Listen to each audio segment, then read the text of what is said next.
This is Ground Media UG.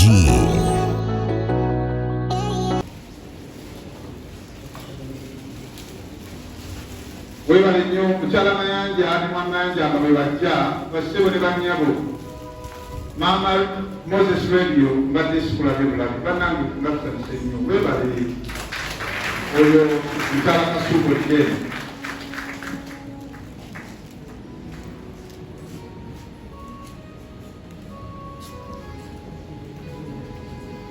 bassebo ne bannyabo tujja kutambula mpolampola kano Lieutenant Colonel Asimwe tusanyuse nnyo okulaba bannange n'enginya Moses tusanyuse nnyo okulaba bassebo ne bannyabo twagala Priscilla ne banno nga bwe mujja abaana ba Humphrey mujje mutegeko ekimuli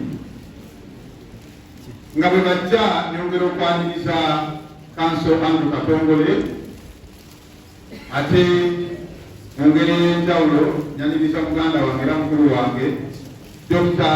Hilal Emmanuel Musoke Kisanja oyo private secretary wa president webale nnyo ddala webale nnyo oyo be baana ba Humphrey abo bakulembeddwa Priscilla yoyo aba Wilson Street Priscilla oyo looza mumanyi bulungi buli muntu yenna abeera Wilson ebiseera ebyo tewali atamusukulako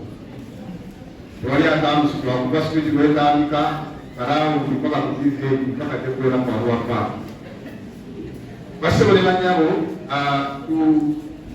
ngenda kusaba Kembe Kasozi Mwami Joseph Mayanja ne Mwami David Douglas ne Palace of Straight muli tuteekeko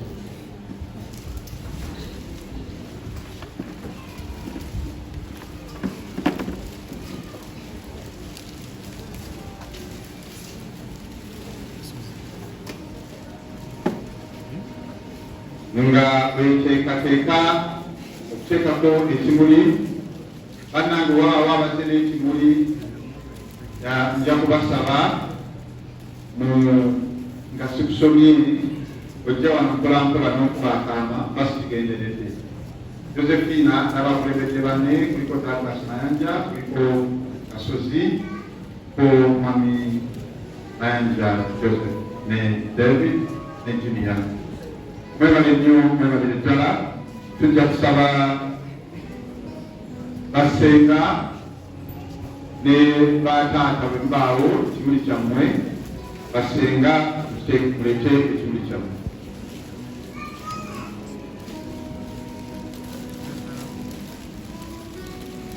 tujja kusaba James Waswa babavuddeko abayimbi ne bannakatemba abakulembeddwa Dr. Kosa ne Pastor Wilson Gendeko ne Mwami Mayinja nammwe mujje mutegeke ekimuli ku Humphrey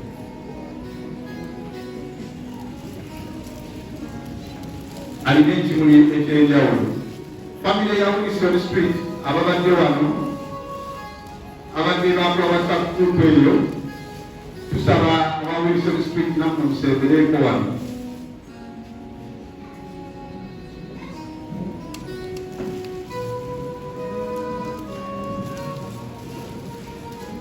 aba Wilson ekimuli kyammwe kasa abakulembera abanika omukono ekimuli kyammwe nga nteekateeka bwe muba temuneteekateeka ngenda kugira nteekako kale naabo bebayimbi abaliwo bakulembeddwamu Pastor Wilson Mugembe Dr. Kosa Ronald Mayinjako n'abalala bangi bakuba buli kyengonda byosigaddeyo naye kale sembera mpolampola bassebo ne bannyabo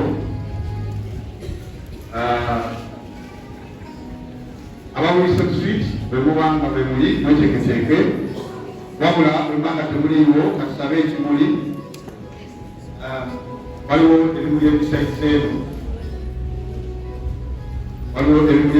eno njagala tukwate Desire Luzinda Foundation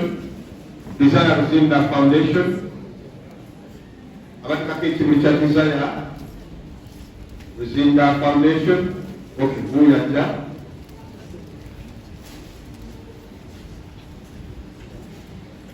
Atulabi family mwemuddako Akilabi family, Akilabi bannange temusiba kugenda tubuzaayo speeches za mirundi ena gyokka. Akilabi family seberako etabali kikulu nnyo bassebo ne bannyabo naddala mu budde nga buno abantu abalina ebigambo ebiwoomwe naddala okusinga essaala ebibabiwerekera amufe, naye abantu abalina ebigambo byammwe ebirala ebinoonya obuganzi n'okugobererwa ebyo tubadde tubasaba mu byesiganize. Webale nnyo Akilabi family. Sengana Mukasa olwoyogerere mwe muddako. Sengana Mukasa olwoyogerere.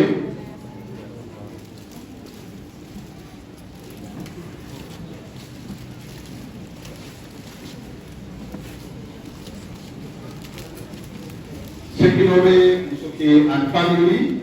Sengana Mukasa olwavaako mwe muddako. Sekinobe tukwate katono bano basooke baveewo tusobole okuba ngana mulungi. Kale tweyanzisa nnyo, mwebale nnyo, tusaba twogeremuko ka speed ate mwebale nnyo Sekinobe Musoke and family. Then Muhamiliza family, you are the next. Muhamiliza family. Anange.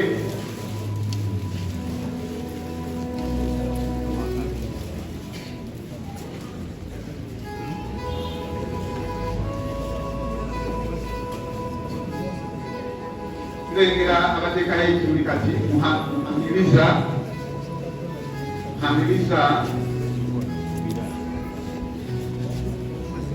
as the descent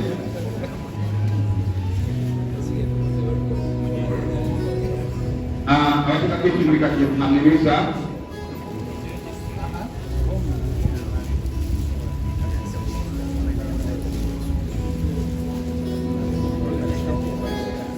twetaaga kampani zino wammanga okuteekako ekimuli. Swans Avenue and Press TV. Swans Avenue and Press TV. Swans Jemuli. Bas. Bakulembeddwa Benon Mukumbya.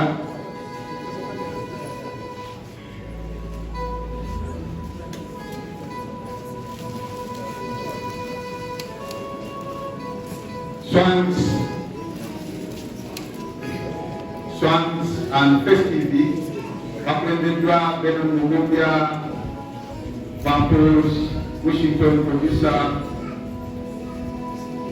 Zero, our Swans and Press TV.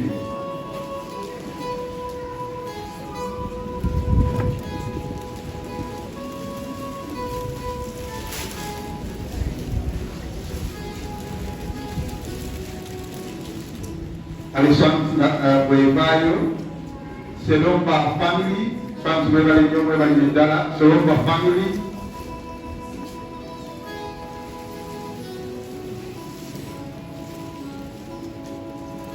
Julia Sewamba namwe buli mwenteekateeka. Selomba family.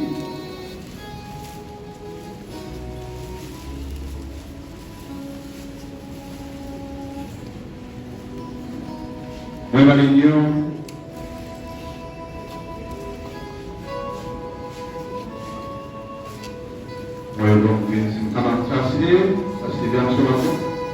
Julie Sewamba and family. Julie Sewamba and family.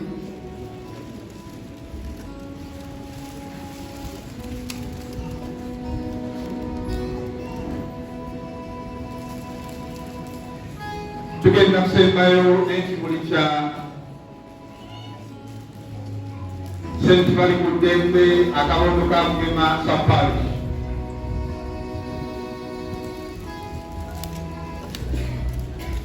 Ababajja be ba St. Valley ku ddembe era n'obubaka buno kambukirewo ddala omwami n'omukyala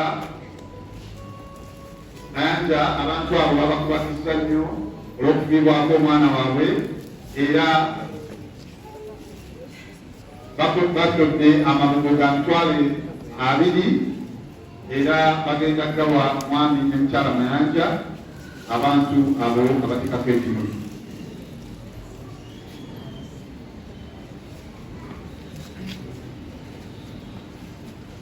Kati ndowooza bategeke ekimuli kya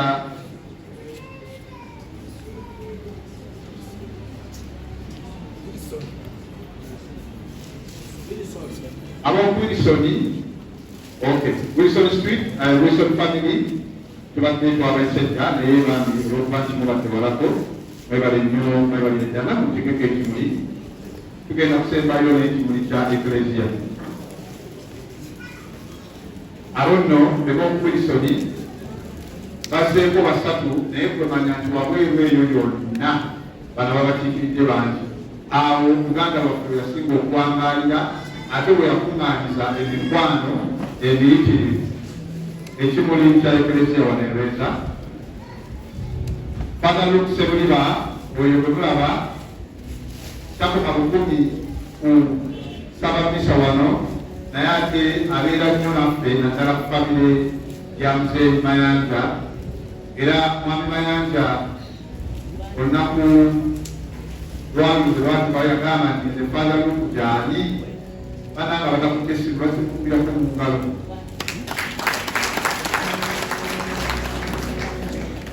Naawe n'abeerayoko ne faada wo nga bagamba nti nze faada wange gyali kikulu nnyo ekyo. Kale obubaka buno obukwatiza n'okusaasira ab'Essekukatale komiti jjani okuva Rosa Parish n'ennaku nnyingi batuusa okusaasira kwabwe eri omwami n'omukyala Mayanja wamu n'ab'enju mwenna olw'okufiira mutabani waabwe Humphrey Mayanja. Kitalo nnyo kitalo ddala tunyoleza nnyo wamu nammwe tusaba mulwa ngenzi Mukama agulamuze ekisa. Tuweereza amamugo ga mitwalo 693 naye mwami Emmanuel Makumbi yagalina gayambeko mu kusiika. Gano amabuga agasoose Ssabakristu wa Kamogo ka St. Mary Fudende tuwaluka Silvester yagalina. Basebo ne banyama katubeereyo n'okwogera wano ba speeches 4 tubere naye tugenda